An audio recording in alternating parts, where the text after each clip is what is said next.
na ang magulang ninyo, ang nagpala sa inyo, nagpaaral, lahat ng binigay sa inyo. Hanggang marating ninyo yung katayo ninyo yan. Hindi nag-upload pa yung nakakaya na. Kaya ang pagmamahal sa magulang, huwag sana nawawala sa inyong dalawa. At ang tanging may papayo ko lamang po sa magulang naman kinakasama, kasi dito ito ikabay. At kapayanan po ninyo ang inyong mga anak. Hayaan natin sila yung hanap buhay para buhay, hindi lang talagang masarili. Pero hanggang dito nila kain po kayo, kapag makapagod kayo ng pamilya, nangangailangan po sila ng pagkakatayin nyo. At ang pagkatandaan mo lang, naandalangin ang isang sarili ng tahanan. Na dapat maging natatak ang pagkakatayin ito, pundasyon matibay ang kailangan. Kung hindi kontinangan, pagkipag lumari ito magba. Sa iyo na kasalalay, ay kapagkatagumpay ng isang pamilya. Ikaw ang dapat maghanap buhay para buhay mo. Ayun, sayang pamilya na sa ngayon may bayan maghahanap buhay sa kasama. Kasulong pa sa maghahanap buhay. Kamas na nakakit ka yan. Kanya ay bayan maghahanap buhay sa sabuha mo. Hindi na kamukha ng binata. Nung binata tayo, sinisi lamang yan. Di ba? Kung siya nasasama sa barkada. Nakikita ko ito eh. Di ba alam? Pakikipag-inuman. Sugal. O, sugal. Kaya, hindi mo. Yan, sabong, ano pa man. Sigarilyo. O, nakita na yung sigarilyo kanina. Di ba? At ito bonito, tsak na meron ka.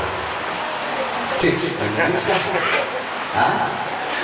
Huwag natin pakialam siya. Hindi ko tinatanong ko yun eh. Ano nakakanta? Oo. Sabi na, ikuli natin. Nandinig siya ito araw.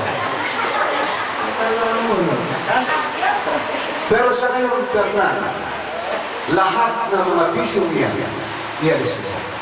At iubol mo na lamang ang iyong sarili sa iyong kasama at pati ka na dahil iba na ang buhay ka. Pinagkalaban ka lang ng anak. Hindi nyo ginagawa mo sa kasama. Ayun, laki mo pala. Pinagkalaban pala kayo ng anak. Kung biwalay kayo sa inyong mga magulang, upang bumuo ng panugang ng pamilya. Anak ni Dua sa gano'n. Anak ni Dua. Bless. Yan. Kasi ka ulit yung ni Papa naman. Yan, tignan na rin yun. Kaya ay mahal po naman ang buhay ka sa buwaba, no? At saka yung bisyo, yung kasi masaya. Uy, yun o. Huwag mo yung babagay ka. Ayaw mo na lang kayo. Kayo yung mga idagdagan o magsugal. Huwag mo mga bata na rin. Kaya ito nga, may anak na kawawa yung kung biglang din ang papagabrodo lang, sinibisyo's nila ito. At pag-iimpo, mag-iimpo kayo, alang-alang sa inyo na. At ang makatandaan ko naman sa akin, ang mga isang ilaw ng mga kaliwanag sa loob ng tahanan. Kaya tinatawag natin ilaw ng tahanan. Ina ng tahanan na nasa iyong liwanag, nasa iyong wasto, pagsubaybay at pagkalima, ang kagawin sa pamilya. Kanya pa natin hindi ang ilaw na yan.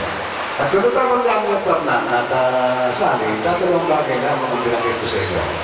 Isang haligi ng tahanan na dapat magpapatapat at isang ilaw ng bibigaliwanag na kailangan. Ang isa rito, mahina o wala, natin siya pabawa sa kanyang pamilya. Hindi kayo po pwede tulungan ng mga magulang, mga nilumatina.